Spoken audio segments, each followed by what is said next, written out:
வணக்கம், welcome to MST creations. இன்னைக்கு நம்ம சிக்கன் கிரேவி எப்படி பண்ணுறதுங்கிற பார்க்கலாம். இது என்னோட ஸ்டைல் தான், நீங்கள் எப்படிங்கிறத பாருங்கள். முதல்ல சிக்கனை வந்து நான் 1.5 கிலோ வாங்கியிருக்கேன். 1.5 கிலோ சிக்கனை வந்துட்டு இது மாதிரி கொஞ்சம் உப்பு மஞ்சத்தூள் மட்டும் போட்டு ஒரு அரை டம்ளர் தண்ணி ஊற்றி ஒரு 3 விசிலுக்கு இப்படி வேக வச்சு நான் எடுத்துக்கிறேன். Okay, chicken 1.5 kilo. ஓகேங்களா? இப்போ தாளிக்கிறதுக்கு தேவையானது என்னங்கிறத பார்க்கலாம். சிக்கன் அதே தண்ணி விடுங்க, அதனால கொஞ்சமாக தண்ணி சேர்த்துக்கிட்டாலே போதும்.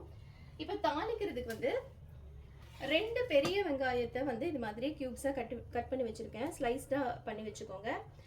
பட்டை வந்து 2 துண்டு பட்டை. கிராம்பு வந்து ஒரு 5 நம்பர் எடுத்திருக்கேன். 5 நம்பர் கிராம்பு எடுத்திருக்கேன். சீரகம், மிளகு வந்து ஒரு 6 மிளகு எடுத்துக்கோங்க. உப்பு தேவையான அளவு. அப்புறம் அரைக்கிறதுக்கு இஞ்சி பூண்டு இருக்குது பார்த்தீங்களா? இப்போது இஞ்சியும் பூண்டும் வந்து ஒரே சம அளவு எடுத்து வச்சுருக்கேன். இஞ்சியும் சம அளவு, பூண்டும் சம அளவு. இஞ்சி 2 துண்டு, பூண்டு வந்து ஒரு 7 பத்தில் பூண்டு எடுத்துக்கோங்க. சின்ன வெங்காயம் ஒரு 10லேருந்து 15 நம்பர். இப்போ இந்த 3 மட்டும்தான் நம்ம தனியாக அரைச்சி எடுத்துக்க போகிறோம். இஞ்சி பூண்டு தனியாக அரைக்கிறோம், சின்ன வெங்காயத்தை தனியாக அரைச்சி வைக்க போகிறோம். கருவேப்பிலை தாளிக்கிறதுக்கு கொத்தமல்லி தழை தேவையான அளவு ஒரு கைப்பிடி அளவு எடுத்துக்கோங்க. ஒரே ஒரு பெரிய தக்காளி, ஒரே ஒன்று தக்காளி எடுத்துக்கலாம். சின்னதாக இருந்தால் 2 தக்காளி நீங்கள் ஆட் பண்ணிக்கலாம். அப்புறம் இப்போ நம்ம நல்லெண்ணெய் விட்டு தாளிக்க போகிறோம். செக்கில் ஆட்ட நல்லெண்ணெய் வச்சு தான் பண்ண போகிறோம். மண் சட்டியில் பண்ணால் இதோட சுவை வந்து ரொம்ப அருமையாக இருக்குங்க. இது கூட நம்ம மல்லித்தூளும் மிளகாய் தூளும் நம்ம ஆட் பண்ண போகிறோம். என்ன பண்ணுறங்கிறத வாங்க பார்க்கலாம். இப்போ இது மாதிரி ஒரு மண் பாத்திரத்தை எடுத்துக்கோங்க. இந்த மண் பாத்திரத்தில் கொஞ்சம் சூடாகட்டும். இப்போ சூடாயிடுச்சு. இந்த ஸ்டேஜில் நான் செக்கில் ஆட்டின நல்லெண்ணெயை ஆட் பண்ணுறேன். நல்லெண்ணெய் வந்து உடம்புக்கு ரொம்ப குளிர்ச்சி. நல்லெண்ணெய் ஒரு 4 டேபிள் ஸ்பூனுக்கு ஆட் பண்ணிக்கோங்க. 4லேருந்து 5 டேபிள் ஸ்பூன் நல்லெண்ணெய் ஆட் பண்ணிக்கோங்க. அது கொஞ்சம் சூடாகட்டும். இந்த டைம் வெயிட் பண்ணலாம்.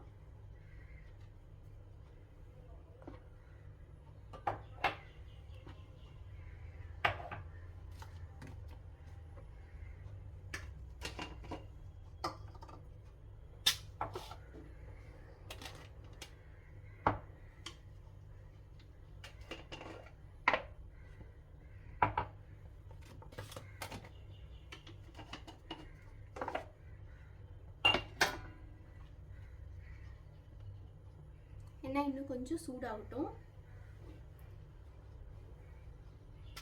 இது ரொம்ப சிம்பிளாக செய்யக்கூடிய ஒரு டிஷ் தான். உங்களுக்கு வெறும் ரசம் மட்டும் வச்சுட்டு இதை தொட்டுட்டு சாப்பிட்லாங்க, அவ்வளோ அருமையாக இருக்கும். ஓகே, இப்போ நல்லா எண்ணெய் சூடாயிடுச்சு. இந்த டைமில் நான் வந்து பட்டை 2 துண்டு எடுத்து வச்சுருக்கேன் இல்லையா, அந்த பட்டையை இப்படி போட்டுக்கிறேன். பட்டை கிராம்பும் போட்டுக்கிறேன். கிராம்பு வந்து ஒரு 5 நம்பர் எடுத்திருக்கேன். பொரியட்டும். இப்போ சீரகம் வந்து 1 ஸ்பூன் சொல்லியிருக்கேன். 1 ஸ்பூன் சீரகம் போட்டுக்கோங்க. மிளகு கொஞ்சம் வெடிக்கும், அதனால கொஞ்சம் தள்ளி நின்று போட்டுக்கோங்க. ஒரு 5-6 மிளகு போட்டுக்கிறேன்.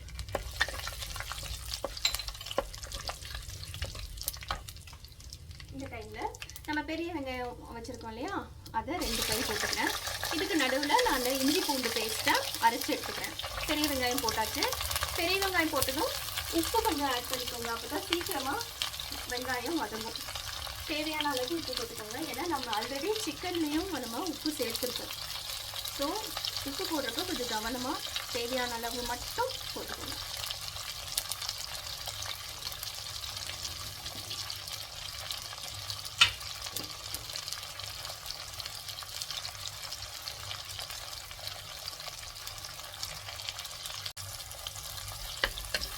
வெங்காயம் கொஞ்சம் நல்லா ப்ரௌனாக வர வரைக்கும் வதக்கி எடுத்துக்கலாம்.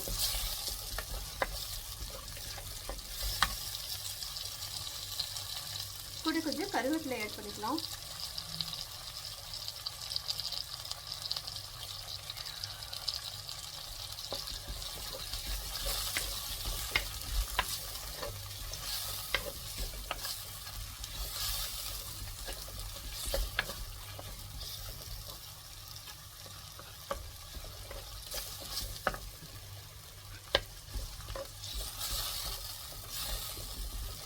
லைட்டாக ப்ரௌன் ஆக ஆரம்பிச்சிருச்சு. இது இன்னும் கொஞ்சம் நல்லா வதக்கலாங்க. வெங்காயம் கொஞ்சம் நல்ல நேரம் ரொம்ப நேரம் வதக்கினா தான் அந்த டேஸ்ட்டு வந்து உங்களுக்கு என்ஹான்ஸ் பண்ணி கொடுக்கும். இன்னும் கொஞ்சம் நேரம் இந்த வெங்காயத்தை வதக்குவோம். இந்த டைமில் நம்ம வந்து வெட்டி வச்சிருக்கிற தக்காளி ஆட் பண்ணிக்கலாம்.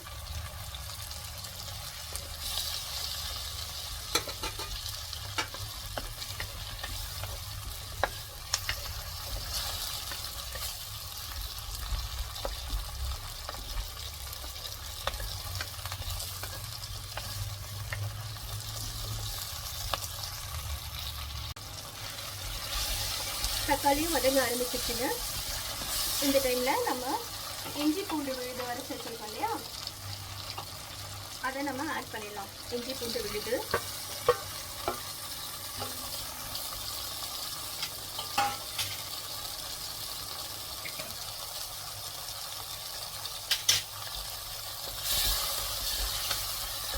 இது பச்சை வாசனை போகிற வரைக்கும் இதை வதங்கணும்.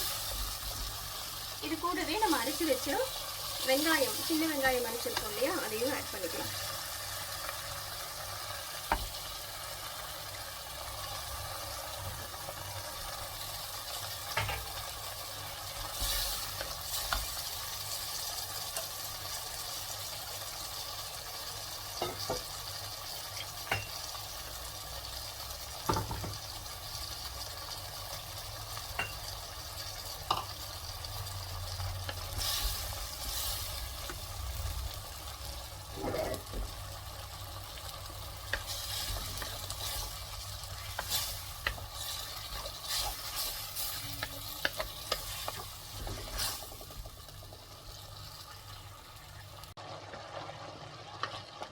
நல்லா வதங்கிடுச்சுங்க. வெங்காயம் எல்லாமே பச்சை வாசனையும் போயிடுச்சு.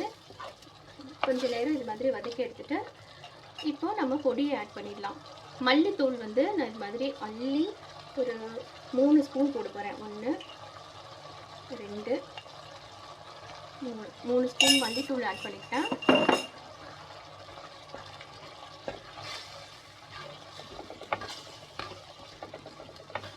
மஞ்சத்தூள் டைரெக்டாக நம்ம கறியிலேயே ஆட் பண்ணியிருக்கோம், சிக்கன்லேயே. ஸோ மஞ்சத்தூள் நான் இப்போ ஆட் பண்ணல. அப்புறம் ஒரு அரை ஸ்பூன்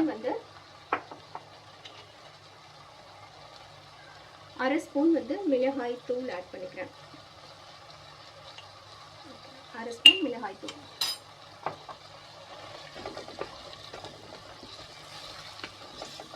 இது 2 வதக்கு வதக்கிட்டு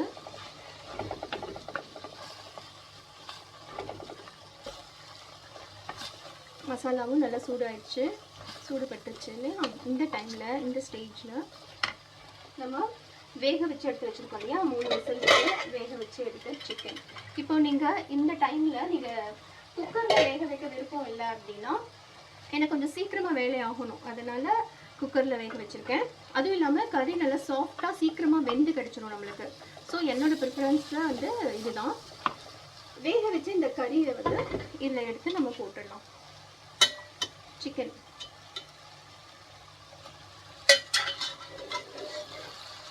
எல்லாத்தையுமே எடுத்து இதில் போட்டுருங்க. நான் கொஞ்சம் தண்ணி அதிகமாக ஊற்றிட்டேன்னு நினைக்கிறேன், ஏன்னா சிக்கனுமே தண்ணி விடும் இல்லையா. ஸோ நான் அரை டம்ளர் தண்ணி தான் ஊற்றிருந்தேன், அதுலேயே கொஞ்சம் நிறைய உங்களுக்கு தண்ணி நிற்கிது பாருங்கள். சிக்கன் துண்டுகளில் போட்டுடலாம். போட்டுட்டு இது 1.5 கிலோ சிக்கன் சரியா, அதுக்கு தேவையான அளவு தான் நான் இப்போ உங்களுக்கு சொல்லியிருக்கேன். நீங்கள் சிக்கன் கம்மியாக இருந்ததுன்னா கூடவோ குறைவோ உங்களுக்கு தகுந்த மாதிரி நீங்கள் இந்த மசாலா ஐட்டம்ஸை ஆட் பண்ணிக்கலாம், கூட்டவோ குறைக்கவோ செஞ்சுக்கலாம்.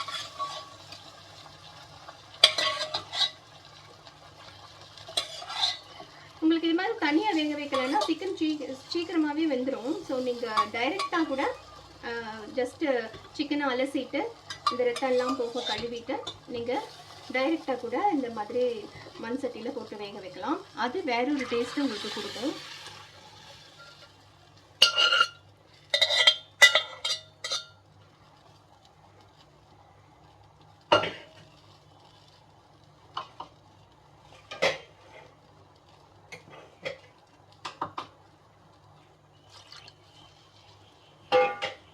இப்போ பிரியாணி எல்லாம் பண்ணிங்கன்னா இது கொஞ்சம் அதிகமாக தண்ணி ஆயிடுச்சுன்னு சொல்லி நீங்கள் கவலைப்பட வேண்டாங்க. சிக்கனும் வெந்து தான் இருக்குது. இந்த மசாலா எல்லாம் கலந்து வரப்போ இதாயிரும். நீங்கள் வேணும்னா இந்த தண்ணியை தனியாக ஒரு பாத்திரத்தில் கூட கொதிச்சு வந்ததுக்கப்புறமா எடுத்து வச்சுக்கலாம். அது நீங்கள் பிரியாணி கிரேவி அது மாதிரி பண்ணினீங்கன்னா அந்த கிரேவியாக யூஸ் பண்ணிக்கலாம். ரொம்பவே நல்லாயிருக்கும். கொஞ்ச நேரம் இதை மூடி வைக்கலாங்க. பாருங்க, இந்த தண்ணியெல்லாம் கொஞ்சம் ட்ரை ஆகிடுச்சு இல்லையா? கொஞ்சம் தான் தண்ணி நிற்குது.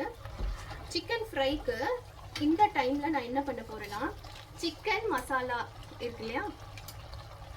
பாருங்க, ஆச்சியில் சிக்கன் மசாலா இதில் வந்து ஒரு ஸ்பூன் எடுத்துக்கிறேன். பாருங்க, ஒரு ஸ்பூன் இதை மட்டும் நான் உள்ள அப்படி ஆட் பண்ணிடுறேன். ஆட் பண்ணி ஒரு பெரட்டிடலாம். எல்லாமே அளவாக இருக்கு.